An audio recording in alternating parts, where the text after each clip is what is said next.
Olá, meus queridos alunos. Nós já temos uma aula mostrando por que Mendel escolheu as ervilhas para fazer o seu estudo sobre hereditariedade. Nessa aula de hoje, nós vamos ver a primeira lei de Mendel. Na primeira aula de genética, eu mostrei para vocês que Mendel estudou 7 características da ervilha. Para que você aprenda a primeira lei de Mendel, eu vou pegar como exemplo uma das características, uma das 7, que vai ser a altura da planta. Então ele começa o experimento dele cruzando uma planta alta com uma planta baixa.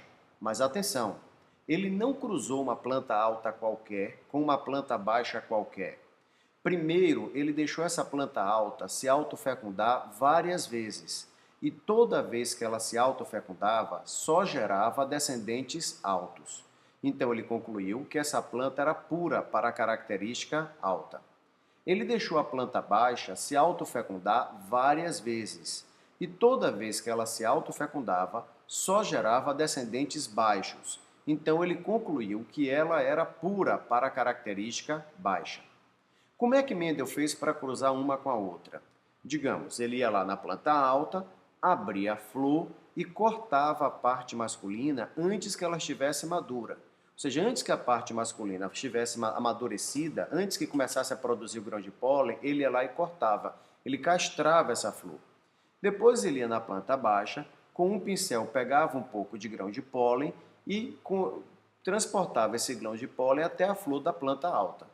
Feita a fecundação, ele amarrava um tecido em volta da flor para evitar que um vento, um animal, trouxesse algum pólen desconhecido. Então vamos ver como ficou o cruzamento. Bem, como eu já tinha lhe dito, vamos pegar como modelo a característica altura. A primeira geração ficou conhecida como geração parental, por isso tem esse pezinho aí do lado. Bom, quando ele cruzou essa planta alta com a baixa, veio a próxima geração, chamada de geração F1, e nela todas as plantas nasceram altas.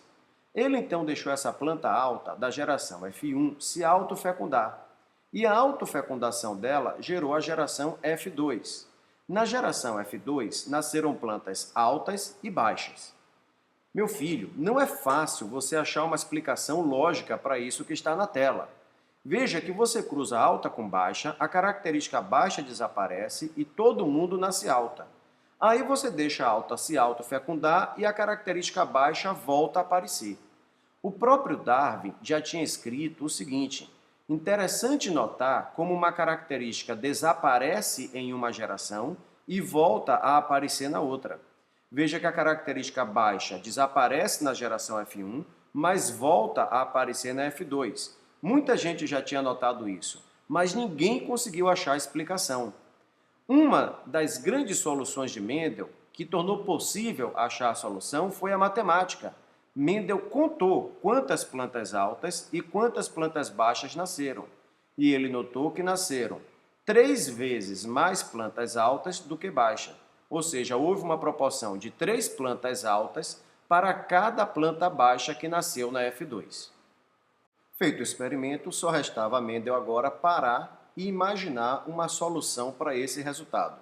E ele então imaginou o seguinte: devia haver um par de fatores determinando a característica. Perceba que o que Mendel chamava de fator, hoje nós chamamos de gene.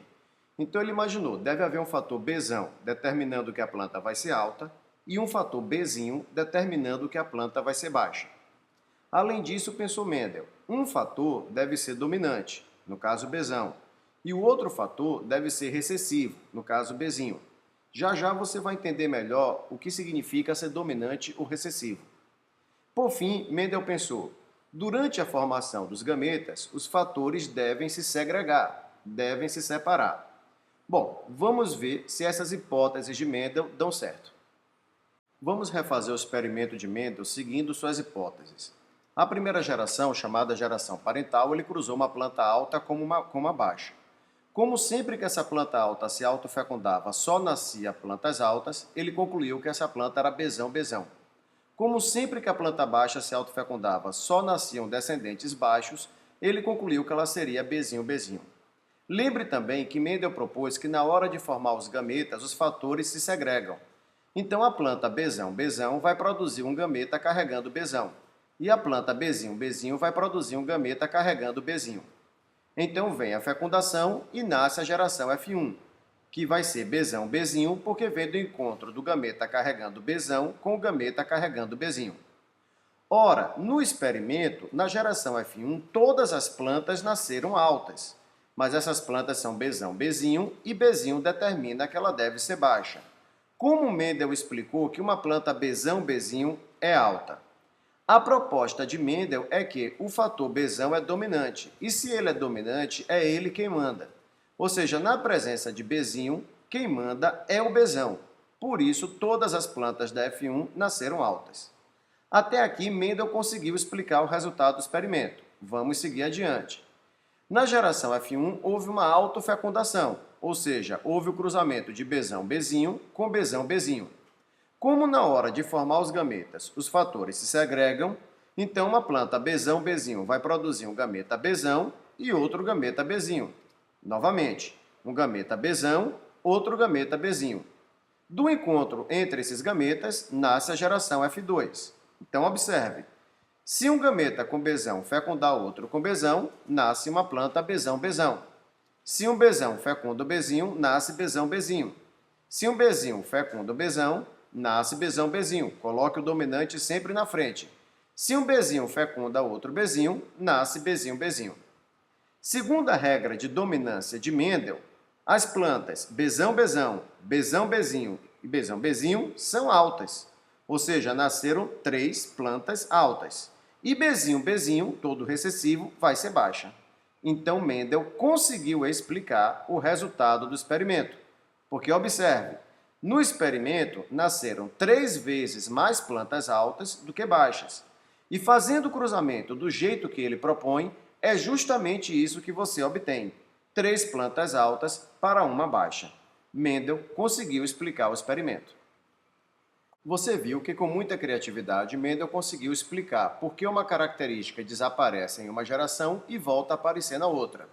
A primeira lei de Mendel também é conhecida como lei da segregação dos fatores, porque o ponto-chave é que na hora de formar os gametas, os fatores se segregam.